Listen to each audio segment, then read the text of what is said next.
Hello, and welcome to Around the Political World with John Rothman. I am your host, John Rothman.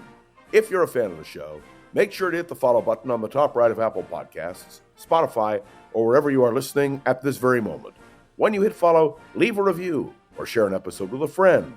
It helps other people discover the show, keeps us going, and as I like to point out each and every day, it expands our base. The hubris of Donald Trump. That's the subject this morning. And may I say, he reminds me more and more of another Republican president.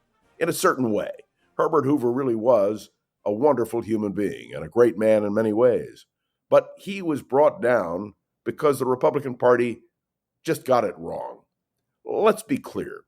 What we are seeing today from Donald Trump is a repeat of the worst aspects of the Hoover administration. Let me give you some examples. First, the question of tariffs. One of the disasters in the Hoover years was the Smoot-Hawley tariff bill. And the idea of that tariff bill was the same as Donald Trump's, that it would help the United States in the midst of the Depression. Of course, it did the exact opposite. And in the end, the Democrats, as soon as they won and took power in 1933, repealed Smoot-Hawley. And then there's the question of veterans. The slashes that Donald Trump is recommending and which he is going to impose on the Veterans Administration are a disaster for veterans. Make no mistake, you are seeing already a rebellion taking place in the grassroots of the veterans community. They feel betrayed. Let me remind you that in 1932, there was the bonus march on Washington, D.C. In that march, the veterans demanded the bonus they'd been promised. And of course, it was a disaster for Herbert Hoover. Now, let me be clear. Let me be crystal clear. Veterans may yet march on Washington again. I haven't heard it from anybody, but it wouldn't surprise me. They're angry about the cuts in the VA, and they should be. We have a contract with our veterans, and Donald Trump is breaking that contract. Make no mistake, this is a serious problem. And then there is the question of Social Security and social welfare. Donald Trump is imposing tremendous cuts on the Social Security system staff. Do you know what it means if the staff is not there to service people on Social Security? Do you know what it means if the services of Social Security are cut, if benefits are cut? Now, Donald Trump says there'll be no cut in benefits. But when you talk to people in the Trump administration, particularly the Project 2025 people, that's exactly what they're talking about. If you want to ignite a grassroots rebellion among the American people, well, that's one sure way of doing it. And did you hear after the purge, Donald Trump's purge of the Kennedy Center, that the cast of Hamilton is canceling their scheduled show for 2026?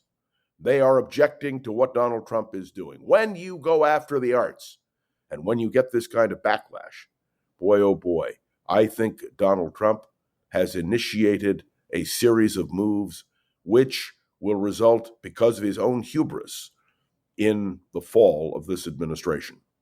Now, let's say a word about what is happening with DOGE. Now, you understand there is no official government department called DOGE. It is a creation of Donald Trump.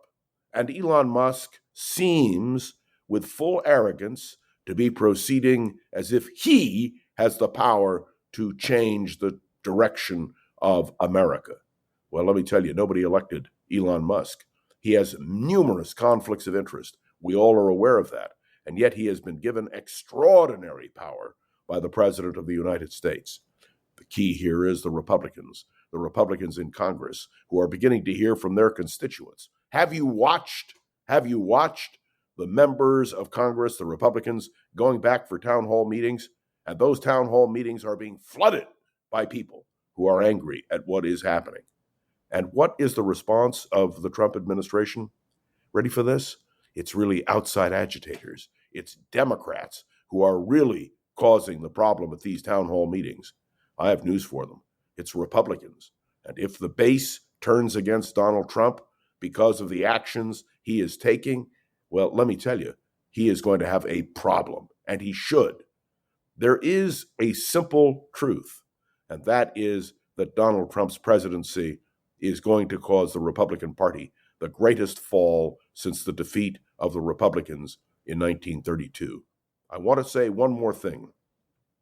Donald Trump has made the decision to cut off military supplies and intelligence to Ukraine. Now, let me be clear. If you cut off the delivery of military supplies, military experts tell us that Ukraine can go on for another 6 months fighting. But if you cut off intelligence, the very intelligence which is needed to combat Russia, well, then Ukraine is really in trouble. And do you understand? Do we all understand that rockets are falling on Kyiv? Are you aware that the Russian army continues to attack? And where is the response? It comes from the Ukrainians who have shared U.S. intelligence. Take away that intelligence, and by God, the Ukrainians will be on the defensive. They will be in big trouble. And this is because of Donald Trump. May I say to you that the hubris of this administration is almost beyond comprehension. And now, well, there are results coming in. There are protests, whether it's at congressional offices, whether it is at local Republican Party events, whether it is, frankly, from federal workers, from veterans. Slowly but surely, the hubris of Donald Trump will bring this administration's ratings to an even lower pitch. And more than that, the Republican Party should remember the lesson of Herbert Hoover. Herbert Hoover was a great man, and he was a victim in many cases of circumstance. But Herbert Hoover faced the consequences, and he was defeated in 1932. And when the Republican Party attempted a comeback, well, it took them 20 years and a national hero by the name of Dwight David Eisenhower to ultimately take back the White House. They were not to control Congress again until 1946. It is clearly, for the Republicans, a moment of truth.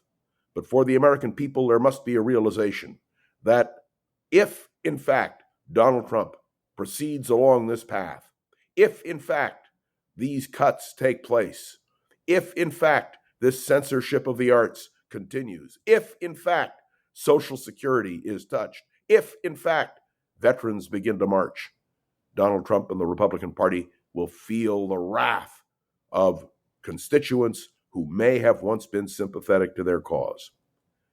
Now, I'm making these observations today because I woke up this morning to hear the beginning of the protests with veterans. How about another march on Washington? It may come.